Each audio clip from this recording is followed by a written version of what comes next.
You know, it's odd that Johto is my favorite region, but their native Pokemon might be the worst of all time.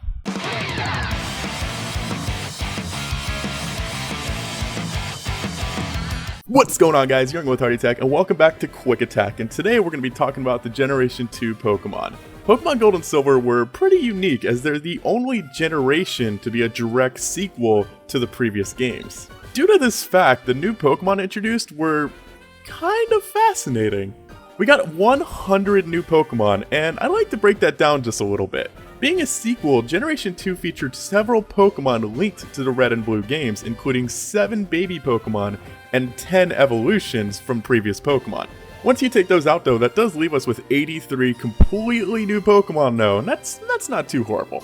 Both Generation 1 and Generation 2 featured a lot of Pokemon that wouldn't have any evolutionary members when they were introduced. Generation 1 had 21 of these Pokemon, and Generation 2 had 23. That's not really a huge difference at first glance, but when you do the math, it's kind of a little more than you realize. Out of 151 Pokemon in Generation 1, only 13% of the Pokemon had no evolutionary family.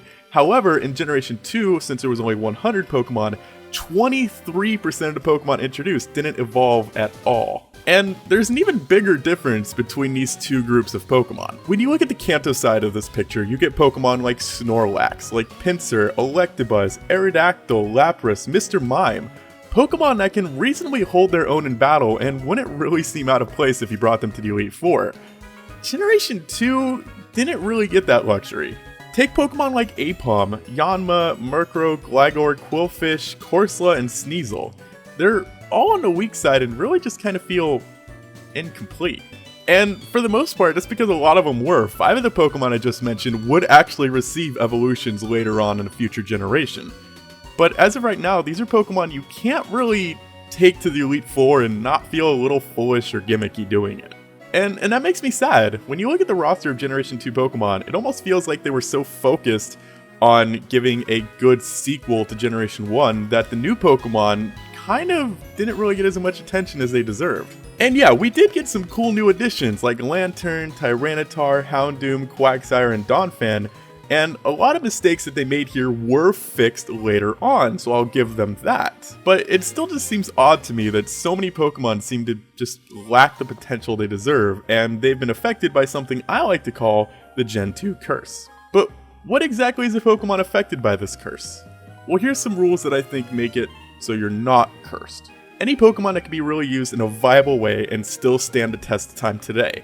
No Pokemon that eventually did improve due to updated movesets or something else, such as Donphan and Azumarill, and no non-fully evolved Pokemon who had their evolutions when they debuted, like Sunkern. So without any further delay, I'd like to introduce to you the list of Pokemon I feel were doomed from the very beginning, the Generation 2 cursed Pokemon. Will the following Pokemon please stand up? Aipom, Yanma, Dunsparce, Misdreavus, Quillfish, Shuckle, Sneasel, Corsola, Delibird, Stantler, Octillery, Furret, Noctowl, Ledian, Ariados, Sunflora, Ursaring, Magcargo, and Pillow-Swine. If you add in their evolutionary family, that's over 25% of the entire roster of Pokemon introduced in Generation 2. That's ridiculous. This is obviously an opinion, and I'm sure there's people out there who have beaten the game using nothing but a Stantler and a Ledian, and will justify that they're the greatest Pokemon ever, and good for you, you're probably just a little insane. So why did Generation 2 get this curse? Did it have to do with the fact that it was a sequel, that they were more focused on improving from the last game and making sure to include a lot of the Generation 1 Pokemon somehow? Were they more focused on, we gotta make cool legendaries?